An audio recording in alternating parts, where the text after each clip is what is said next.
അല്ല സമന്യ, ഈ മഹാവംശം എന്ന പുസ്തകം നിങ്ങൾക്ക് എവിടെ നിന്ന് ലഭിച്ചെന്നാണ് നേരത്തെ പറഞ്ഞത്?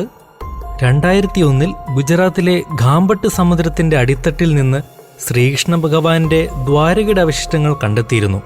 അവിടെ നിന്ന് പടിഞ്ഞാറ് 9 കിലോമീറ്റർ പരപ്പിൽ 40 മീറ്റർ ആഴത്തിൽ മറ്റൊരിടത്തു നിന്ന് കണ്ടെത്തിയതാണ് മഹാവംശം. സമന്യ അത് പറഞ്ഞപ്പോൾ ചാർലി ഒന്ന് പുഞ്ചിരിച്ചു. അമ്മാവാ, സമന്യ, അശോക ചക്രവർത്തി തന്നിരിക്കുന്ന ക്ലൂവിന്റെ അർത്ഥം നമ്മൾ കണ്ടുപിടിച്ചിരിക്കുന്നു. ചാർലി ചിരിച്ചുകൊണ്ട് പറഞ്ഞു. ശ്രീകൃഷ്ണ ഭഗവാൻ എന്നല്ല ചക്രവർത്തി ഉദ്ദേശിച്ചത്. പിന്നെ? പോളും സമന്യയും ഒരേ സ്വരത്തിൽ ചോദിച്ചു. ചക്രവർത്തി ശ്രീകൃഷ്ണ ഭഗവാൻ എന്നല്ല ഉദ്ദേശിക്കുന്നത്, മറിച്ച് ഇവിടെ ഉദ്ദേശിക്കുന്നത് ദ്വാരക എന്നാണ്. നേരത്തെ പറഞ്ഞല്ലോ, ഇത് വെറും ഒരു ഊഹമാണ്. ഊഹം ശരിയാണെങ്കിൽ മാനിനെയും വേടനെയും ഇതിൽ കാണിച്ചിരിക്കുന്നത് ദ്വാരകയെ തന്നെ ആവണം. എനിക്ക് തോന്നുന്നത് നമുക്ക് ചക്രവർത്തി തന്നിരിക്കുന്ന കോർഡിനേറ്റ് ആണ് ഈ ക്ലൂ എന്നാണ്. അതായത് രക്തപ്പവിഴം തേടാൻ എവിടെ നിന്ന് തുടങ്ങണം എന്നുള്ള ക്ലൂ. അതുകൊണ്ട് മാനും വേടനും ദ്വാരകയാണ് സൂചിപ്പിക്കുന്നതെന്ന് ഉറപ്പാക്കാം. അങ്ങനെയാണെങ്കിൽ എന്തിനാണ് ഈ വേടൻ മാനിനെ ലക്ഷ്യമാക്കാതെ മാൻ നിൽക്കുന്നതിന്റെ എതിർദിശ നോക്കിയാണ് അമ്പെയ്യുന്നത്? ശ്രീകൃഷ്ണ ഭഗവാനിലേക്കും ദ്വാരകയിലേക്കും എത്തണമെങ്കിൽ വേടൻ മാനിനെ നോക്കിയല്ലേ അമ്പെയ്യേണ്ടത്? പോൾ ചാർലിയോട് ചോദിച്ചു. അങ്ങനെ ചോദിച്ചാൽ വെയിറ്റ്. ചാർലി വീണ്ടും മാപ്പിലേക്ക് സൂക്ഷിച്ചു നോക്കി. ചാർലി തുടർന്നു. അമ്മാവ, ഞാൻ നേരത്തെ പറഞ്ഞില്ലേ, ചക്രവർത്തി നമുക്ക് തന്നൊരു കോർഡിനേറ്റ് ആണ് അത്. പക്ഷേ ഇതിലും ചക്രവർത്തി മറ്റെന്തൊക്കെയോ ഒളിപ്പിച്ചു വെച്ചിട്ടുണ്ട്. അത്രയും പറഞ്ഞുകൊണ്ട് ചാർലി മാപ്പ് തിരിച്ചും മറിച്ച് നോക്കിയ ശേഷം വീണ്ടും മേശപ്പുറത്ത് തന്നെ വെച്ചു. അമ്മാവ, ദ്വാരക എന്നത് കോർഡിനേറ്റ് ആണെങ്കിൽ ഈ മാനും വേടനും ഒരുപക്ഷേ... ചാർലി അത്രയും പറഞ്ഞു നിർത്തി. ചാർലി എന്താണ് പറയാൻ ഉദ്ദേശിക്കുന്നത്? സമന്യ ചാർലിയോട് ചോദിച്ചു. ചാർലി മാപ്പ് മറിച്ചിട്ട ശേഷം അതിന്റെ പിന്നിൽ കയ്യിലുണ്ടായിരുന്ന പേന കൊണ്ട് ഒരു വര വരച്ചു. അതിനുശേഷം ആ വരയ്ക്ക് കുറുകെയായി മറ്റൊരു വര വരച്ച് വരകളുടെ അറ്റത്തായി SNEW എന്ന ഇംഗ്ലീഷ് അക്ഷരങ്ങൾ രേഖപ്പെടുത്തി. മാനും വേടനും ദ്വാരക എന്ന കോർഡിനേറ്റ് ആണെങ്കിൽ മാനിനെ ലക്ഷ്യമാക്കാതെ മാനിന്റെ എതിർദിശയിലേക്ക് അമ്പെയ്യുന്ന വേടൻ എന്നതുകൊണ്ട് ചക്രവർത്തി ഉദ്ദേശിക്കുന്നത് ഇതാണ്. മാപ്പിന്റെ പുറകിലായി ചാർലി വരച്ച വരയിലേക്കും ഇംഗ്ലീഷ് അക്ഷരങ്ങളിലേക്കും ചൂണ്ടിക്കൊണ്ട് ചാർലി പറഞ്ഞു. Cardinal direction? സമന്യ ചാർലിയോട് ചോദിച്ചു. അതെ, കാർഡിനൽ ഡയറക്ഷൻ. ഡയറക്ഷനാണ് മാനിലും വേടനിലും ചക്രവർത്തി ഒളിപ്പിച്ചു വെച്ച അടുത്ത ക്ലൂ. മാൻ എന്നത് ദ്വാരകയാണെങ്കിൽ അതിനു നേരെ എതിർദിശയിൽ വേണം നമ്മൾ രക്തപ്പവിഴത്തെ തേടാൻ. സൂക്ഷിച്ചു നോക്ക് ഈ പിക്ടോഗ്രാഫിലേക്ക്. ഓരോ ചിത്രങ്ങളും ഒരേ ശ്രേണിയിലാണെങ്കിൽ കൂടിയും അത് നിലനിൽക്കുന്ന ദിശ വ്യത്യസ്തമാണ്. വേടൻ എന്ന് ഇവിടെ ഉദ്ദേശിക്കുന്നത് ദിശയെ സൂചിപ്പിക്കാനാണ്. ഇനി കാർഡിനൽ ഡയറക്ഷൻ നോക്കുകയാണെങ്കിൽ... ചാർലി അത്രയും പറഞ്ഞ് മാപ്പ് മറിച്ചുകൊണ്ട് തുടർന്നു. കാർഡിനൽ ഡയറക്ഷൻ നോക്കുകയാണെങ്കിൽ മാൻ നിൽക്കുന്നത് ഇവിടെയാണ്, അതായത് ദ്വാരക സ്ഥിതി ചെയ്യുന്നത് ഇവിടെയാണ്. ഇംഗ്ലീഷ് അക്ഷരം ഇയിൽ വിരൽ വെച്ചുകൊണ്ട് ചാർലി പറഞ്ഞു. ഈസ്റ്റ്? കിഴക്കോ? പോൾ ചാർലിയോട് ചോദിച്ചു. അതെ, മാപ്പ് പ്രകാരം ദ്വാരക നിൽക്കുന്നത് കിഴക്കാണ്. അതിന്റെ നേരെ എതിർദിശ എന്ന് പറയുമ്പോൾ വെസ്റ്റ്, പടിഞ്ഞാറാണ് നമുക്ക് രക്തപ്പവിഴത്തെ തേടി പോകേണ്ടത്. W എന്ന അക്ഷരത്തിൽ വിരൽ വെച്ചുകൊണ്ട് ചാർലി പറഞ്ഞു. ചാർലി പറഞ്ഞത് വിശ്വസിക്കാനും വിശ്വസിക്കാതിരിക്കാനും പറ്റാതെ പോളും സമന്യയും ആ മാപ്പിലേക്ക് തന്നെ നോക്കി നിന്നു. വെറും ഊഹങ്ങളാണിതൊക്കെ. വിശ്വസിക്കാം, വിശ്വസിക്കാതിരിക്കാം. എനിക്കെന്തായാലും ഇങ്ങനെ വിശ്വസിച്ചേ പറ്റൂ. ഞങ്ങളും ചാർലി പറഞ്ഞത് വിശ്വസിക്കുന്നു. അങ്ങനെയെങ്കിൽ പിക്ടോഗ്രാഫിലെ ബാക്കിയുള്ള ചിത്രങ്ങൾ എന്തായിരിക്കും സൂചിപ്പിക്കുന്നത്? പോൾ ചാർലിയോട് ചോദിച്ചു. ഇനി പിക്ടോഗ്രാഫിലുള്ളത് ഒരു പാറക്കെട്ട്, പിന്നെ ഒരു വീട്, അതിനു മുന്നിൽ 2 ആളുകൾ, അതിനുശേഷം ഒരേപോലെയുള്ള 2 മൃഗങ്ങൾ, അതിൻ്റെ മധ്യത്തിലായി ഒരു വാൾ. സമന്യ മാപ്പിലേക്ക് കണ്ണോടിച്ചുകൊണ്ട് പറഞ്ഞു. ദ്വാരകയിൽ നിന്ന് പടിഞ്ഞാറ് ദിശ നോക്കിപ്പോയാൽ നമുക്കൊരു പാറക്കെട്ട് കാണാമെന്നായിരിക്കുമോ ആ കാണുന്ന പാറക്കെട്ടിൻ്റെ അർത്ഥം? പോൾ ചാർലിയോട് ചോദിച്ചു. അത്ര എളുപ്പത്തിലുള്ള ക്ലൂ ചക്രവർത്തി നമുക്ക് തരുമോ അമ്മാവ? എനിക്ക് തോന്നുന്നില്ല. വെറുമൊരു പാറക്കെട്ടായിരിക്കില്ല ഇത്. മാനിലും വേടനിലും ഒളിപ്പിച്ച രഹസ്യം പോലെ ഇതിന് നമ്മൾ എന്തെങ്കിലും പ്രതീക്ഷിക്കണം.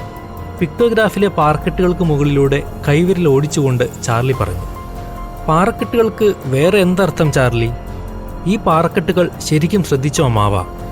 സമന്യയ്ക്ക് എന്തെങ്കിലും തോന്നുന്നുണ്ടോ? ചാർലി പോളിനോടും സമന്യയോടുമായി ചോദിച്ചു. 2 പേരും മാപ്പിലേക്ക് 1 മിനിറ്റോളം സൂക്ഷിച്ചു നോക്കി. പക്ഷേ 2 പേരും ഒന്നും പറയാത്തതുകൊണ്ട് ചാർലി തുടർന്നു. അമ്മാവ, സമന്യ, സാധാരണ ഒരു പാറക്കെട്ട് ഒന്നിലേറെ പാറകൾ ചേർന്നാണ് ഉണ്ടാവുക. മിക്കപ്പോഴും അതിലെ ഓരോ പാറകളുടെയും വലിപ്പം വ്യത്യസ്തമായിട്ടായിരിക്കും ഉണ്ടായിരിക്കുക. എന്നാൽ നമുക്ക് ലഭിച്ച മാപ്പിലെ പാറക്കെട്ടുകളിലെ പാറകളെല്ലാം ഒരേപോലെയാണ്. ഒന്നുകൂടെ വ്യക്തമായി പറഞ്ഞാൽ 9 ഐഡന്റിക്കൽ ആയിട്ടുള്ള പാറകൾ. ഒന്ന് നിർത്തിയ ശേഷം ചാർലി തുടർന്നു. ഈ പാറക്കെട്ടുകളിലെ പാറകളെ നോക്കൂ, എല്ലാം ഒരേപോലെയല്ലേ? അതെ, ശരിയാണ്, 9 ഐഡന്റിക്കൽ റോക്സ്. മാപ്പിലേക്ക് നോക്കിക്കൊണ്ട് സമന്യ പറഞ്ഞു. അതെ, ഒരേപോലെ ഇരിക്കുന്ന 9 പാറകൾ. അങ്ങനെയെങ്കിൽ ഇതിന്റെ അർത്ഥം എന്തായിരിക്കും? ചാർലി ഉദ്ദേശിക്കുന്നത് മനസ്സിലാക്കാത്തതുപോലെ പോൾ ചോദിച്ചു. ഒരേപോലെയുള്ള 9 പാറകൾ, അത് ചേർന്നുള്ള പാറക്കെട്ട്. മാൻ നമുക്ക് ചക്രവർത്തി തന്ന കോർഡിനേറ്റ് ആണെങ്കിൽ വേടൻ എന്നതിൽ ചക്രവർത്തി ഒളിപ്പിച്ചു വെച്ചത് ദിശയെയാണ്. ഇതെല്ലാം ചക്രവർത്തി നമുക്ക് തന്നിരിക്കുന്നത് രക്തപൗഴത്തിലേക്ക് എത്താനുള്ള വഴി തന്നെയാണ്. അങ്ങനെയെങ്കിൽ ഈ പാറക്കെട്ടുകൾ, ഈ ഒരേപോലെയുള്ള 9 പാറക്കെട്ടുകൾ കൊണ്ട് ചക്രവർത്തി പറയാൻ ഉദ്ദേശിച്ചത് ഒരുപക്ഷെ മൈൽ സ്റ്റോൺ എന്നായിരിക്കും. ഒന്നുകൂടെ വ്യക്തമായി പറഞ്ഞാൽ, ദ്വാരകയിൽ നിന്ന് പടിഞ്ഞാറ് മാറി 9 മൈൽ സ്റ്റോൺ ദൂരത്ത് നമ്മൾ തേടുന്ന രക്തപ്പവിഴമുണ്ട്. ഇനി കണ്ടെത്തേണ്ടത് ഈ മൈൽ സ്റ്റോണുകൾ തമ്മിലുള്ള ദൂരമാണ്. ദൂരത്തെ സൂചിപ്പിക്കാനാണ് ഈ പാറകളെങ്കിൽ അന്നുകാലത്ത് നമ്മൾ ഇന്നും പിന്തുടരുന്ന ദൂരത്തിന്റെ അളവുകളായിരിക്കില്ല.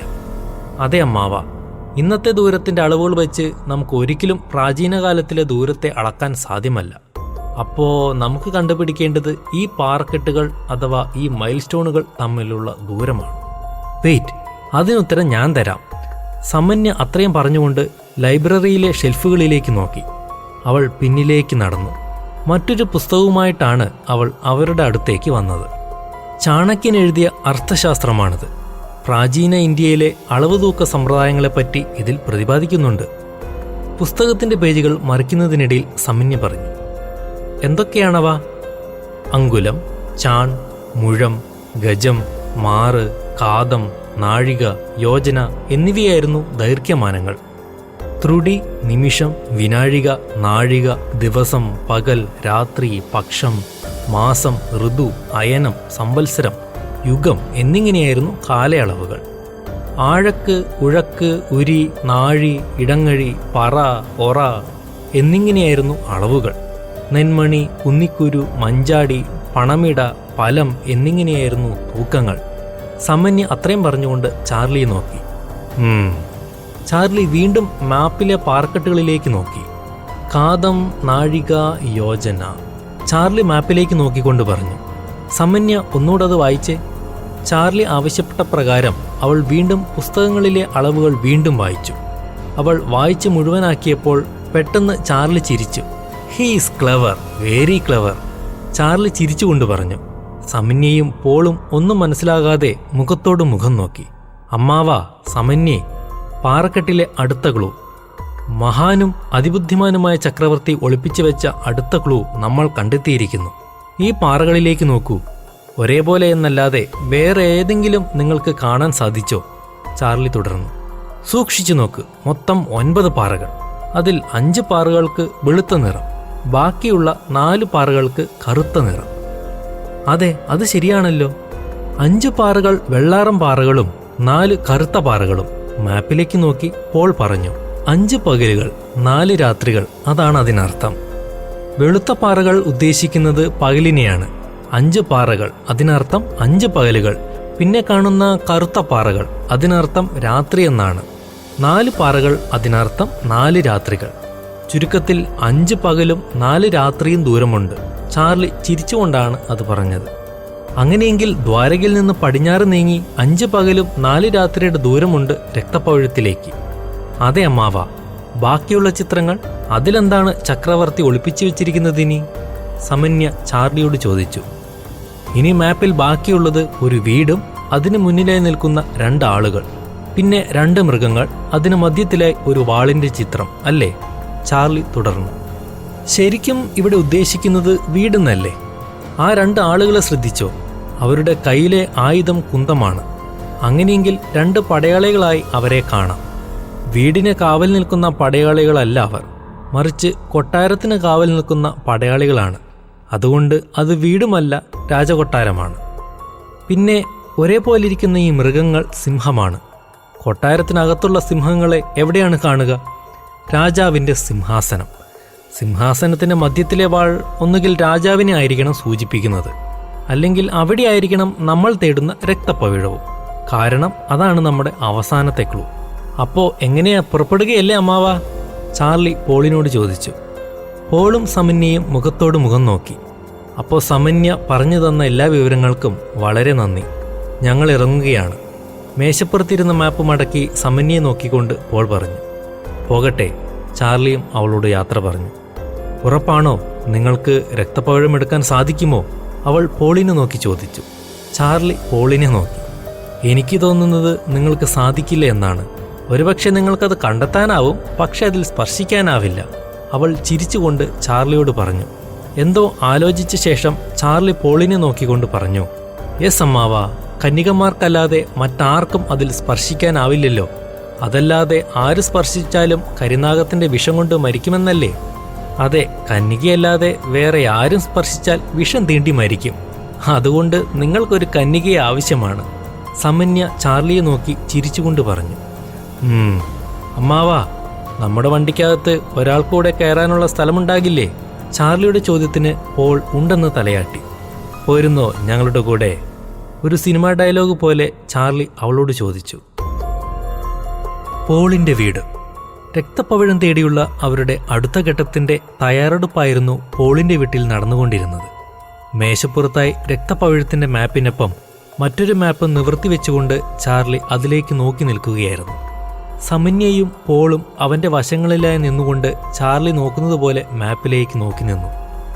നമുക്ക് തുടങ്ങേണ്ടത് ദ്വാരകയിൽ നിന്നാണ്. പക്ഷേ പ്രശ്നം എന്തെന്ന് വെച്ചാൽ 6 കൂടുതൽ തവണ ദ്വാരക സമുദ്രത്താൽ നശിപ്പിക്കപ്പെട്ടിട്ടുണ്ട്. ഇന്നു കാണുന്ന ദ്വാരകയാണെങ്കിൽ 7ാമത്തെ പട്ടണമാണ്. മാപ്പിൽ പറയുന്ന ദ്വാരക എന്നത് കൃഷ്ണഭഗവാൻ പണി കഴിപ്പിച്ച ദ്വാരകയെക്കുറിച്ചാണ്. മഹാഭാരതം കഥാപ്രകാരം കൃഷ്ണഭഗവാന്റെ സ്വർഗാരോഹണത്തിന് ശേഷം കടലിൽ മുങ്ങിപ്പോയെന്നാണ് പറയുന്നത്. അതെ, അതിൻ്റെ അവശിഷ്ടങ്ങളാണ് പിന്നീട് 2001 കണ്ടെത്തിയത്. ഇപ്പോഴും അതിൻ്റെ റീസെർച്ച് നടക്കുന്നുണ്ട് അവിടെ. സമന്യ ചാർലിയോട് പറഞ്ഞു. പുരാതന ദ്വാരക ഇപ്പോൾ വെള്ളത്തിനടിയിലാണ്. നമുക്ക് തുടങ്ങേണ്ടത് അവിടെ നിന്നാണ്. അങ്ങനെയെങ്കിൽ കടലിനടിയിൽ പടിഞ്ഞാറ് മാറി 5 പകലുകൾ 4 രാത്രി ദൂരം കണ്ടെത്തുക എന്നത് അസാധ്യമാണ് ചാർലി. പോൾ ചാർലിയോട് പറഞ്ഞു. അതെ അമ്മാവ, കാര്യങ്ങൾ നമ്മൾ വിചാരിച്ചതിനേക്കാൾ കോംപ്ലിക്കേറ്റഡ് ആണ്. അറബിക്കടലിലുള്ള ഉൾക്കടലാണ് ഖാമ്പട്ട് ഉൾക്കടൽ. സമന്യ പറഞ്ഞ പ്രകാരം ഇവിടെ ആയിരിക്കണം പുരാതന ദ്വാരകയുടെ അവശിഷ്ടങ്ങൾ കണ്ടെത്തിയിരിക്കുന്നത്. ഇതിൻ്റെ 1 കിലോമീറ്റർ ഡയമീറ്റർ ദൂരത്തിലായിരിക്കണം പുരാതന ദ്വാരക നിലനിന്നിരുന്നത്. മാപ്പിലെ അറബിക്കടൽ എന്ന് എഴുതിയിരിക്കുന്ന ഭാഗത്തായി പെൻസിൽ കൊണ്ട് മാർക്ക് ചെയ്ത ശേഷം പോളിനോടും സമന്യയോടുമായി ചാർലി പറഞ്ഞു. ചാർലി ആ മാർക്കിൽ കൈവിരൽ വെച്ചുകൊണ്ട് തുടർന്നു. ഈ ചുറ്റളവിൽ നിന്ന് പടിഞ്ഞാറ് ഭാഗത്തേക്കായി നമ്മൾ നീങ്ങണം. അതും 5 പകലുകളും 4 രാത്രികളും. പക്ഷെ ചാർലി, ഈ കടലിനടിയിലെ 5 പകലുകളും 4 രാത്രികളും എങ്ങനെ അളക്കാനാവും നമുക്ക്? പോൾ ചാർലിയോട് ചോദിച്ചു. അത് ഈസിയാണ്. 5 പകലുകളും 4 രാത്രിയും എന്ന് പറയുന്നത് 4 ദിവസവും 1 പകലുമാണ്. ഒരു ദിവസത്തിൽ 24 മണിക്കൂർ, ഒരു പകലിൽ 12 മണിക്കൂർ. 24 × 4 + 12 മണിക്കൂർ ഈക്വൽസ് 108 മണിക്കൂർ. ഒരു ശരാശരി മനുഷ്യന് നടക്കാനാവുന്ന നടത്തത്തിൻ്റെ വേഗത 5 km/h. So distance equals speed into time. 108 × 5 540 kilometre. ഒന്നുകൂടെ ക്ലിയറായി പറഞ്ഞാൽ ദ്വാരകയിൽ നിന്ന് 540 കിലോമീറ്റർ ദൂരം പടിഞ്ഞാറ് നീങ്ങണം. അതായത് അവിടെ നിന്ന് 300 നോട്ടിക്കൽ മൈൽ ദൂരം. മാപ്പിൽ മറ്റൊരിടത്തായി പെൻസിൽ കൊണ്ട് മാർക്ക് ചെയ്തതിനു ശേഷം ചാർലി പറഞ്ഞു. പക്ഷേ ചാർലി, പകലുകളുടെയും രാത്രികളുടെയും കണക്ക് ശരിയെന്ന് തോന്നുന്നില്ല. ക്രിസ്തുവർഷത്തിലാണ് 24 മണിക്കൂർ ക്ലോക്ക് കണ്ടെത്തുന്നത്.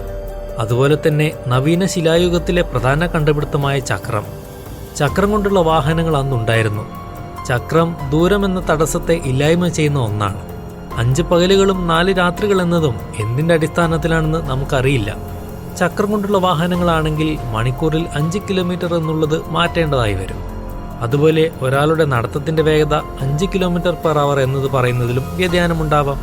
നടത്തത്തിൻ്റെ വേഗത, നടക്കുന്ന ആളുടെ ഉയരം, ഭാരം, നടക്കുന്ന പ്രതലം തുടങ്ങിയവയെ അടിസ്ഥാനപ്പെടുത്തിയാണ്. അതെ, ഞാൻ അതിലേക്ക് വരികയായിരുന്നു സമന്യ.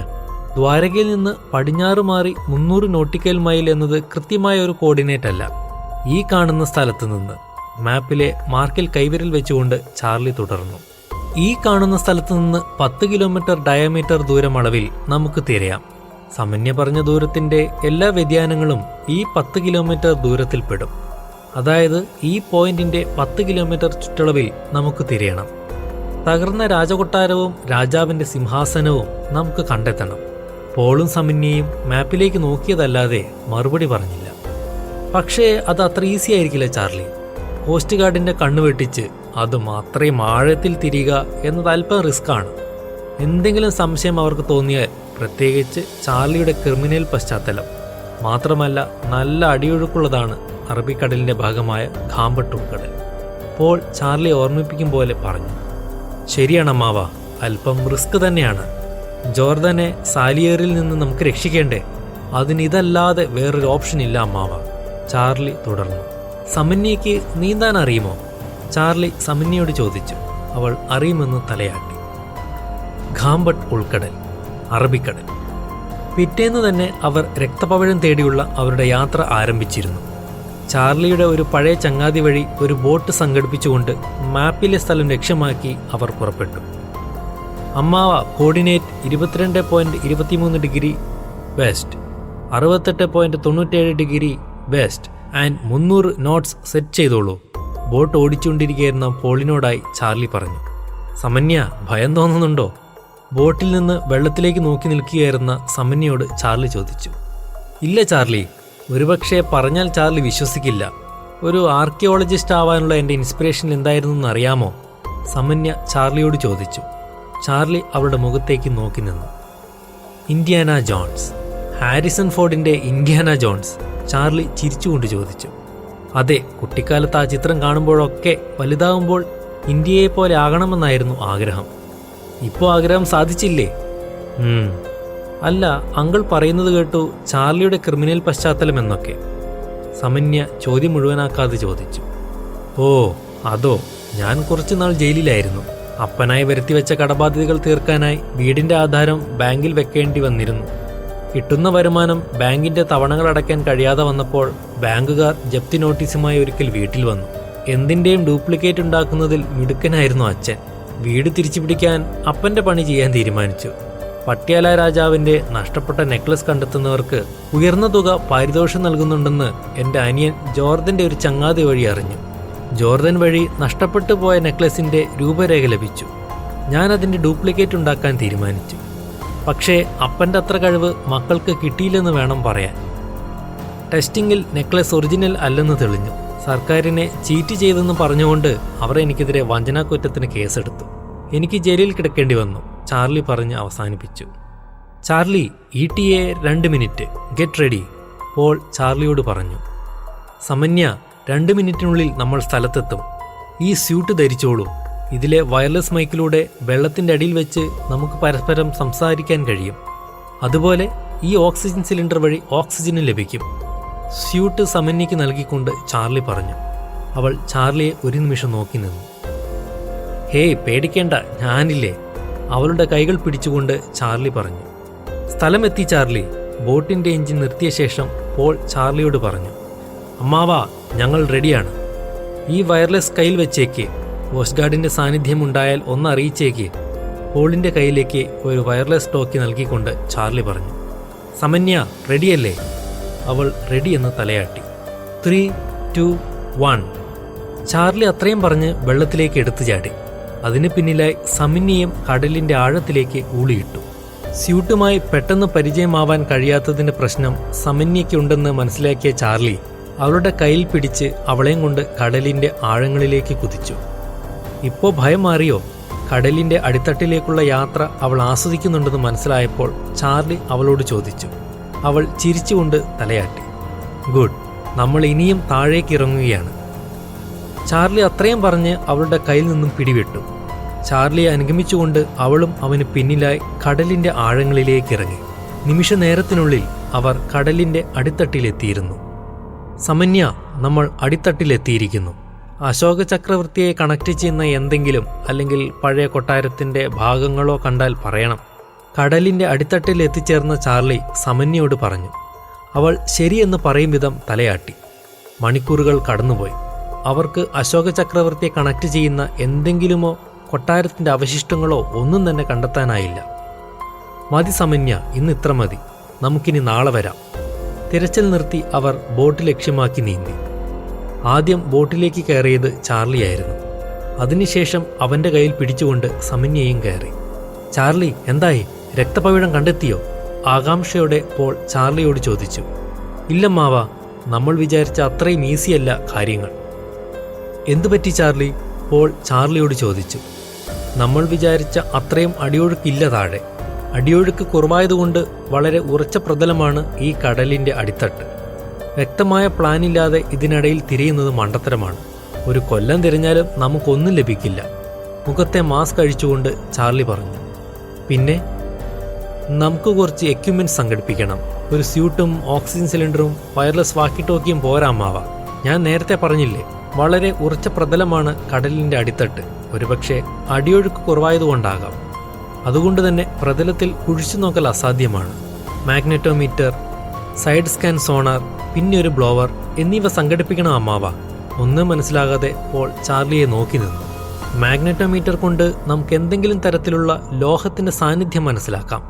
രാജാവിന്റെ കൊട്ടാരത്തിന്റെ ലോഹങ്ങൾ കൊണ്ടുള്ള ഏതെങ്കിലും ഭാഗത്തിന്റെ കഷ്ണങ്ങൾ അല്ലെങ്കിൽ ലോഹം കൊണ്ടുള്ള എന്തു തന്നെ ഉണ്ടായാലും മാഗ്നറ്റോമീറ്റർ റീഡ് ചെയ്യും. അതുപോലെ സൈഡ് സ്കാൻ സോണാർ, ഇതും അതുപോലെ കൊട്ടാരത്തിന്റെ അവശിഷ്ടങ്ങൾ കണ്ടെത്താൻ സഹായിക്കും. ആർക്കിയോളജിക്കൽ സബ്മറൈനിലൊക്കെ ഇതേപോലെ കടലിൽ തകർന്നതോ നഷ്ടപ്പെട്ടതോ ആയ വസ്തുക്കളെ കണ്ടെത്താൻ ഉപയോഗിക്കുന്നതാണ് സൈഡ് സ്കാൻ സോണാർ. പിന്നെ ബ്ലോവർ ആവശ്യമാണ്. ബ്ലോവറിന്റെ ശക്തിയിൽ പ്രതലത്തിൽ അടിഞ്ഞുകൂടിയ മണ്ണ് എളുപ്പത്തിൽ നീക്കം ചെയ്യാൻ കഴിയും. നമുക്കിനി നാളെ തിരയാം അമ്മാവ. പോൾ ചാർലി പറഞ്ഞത് ശരിവെക്കും വിധം ബോട്ട് സ്റ്റാർട്ട് ചെയ്തു.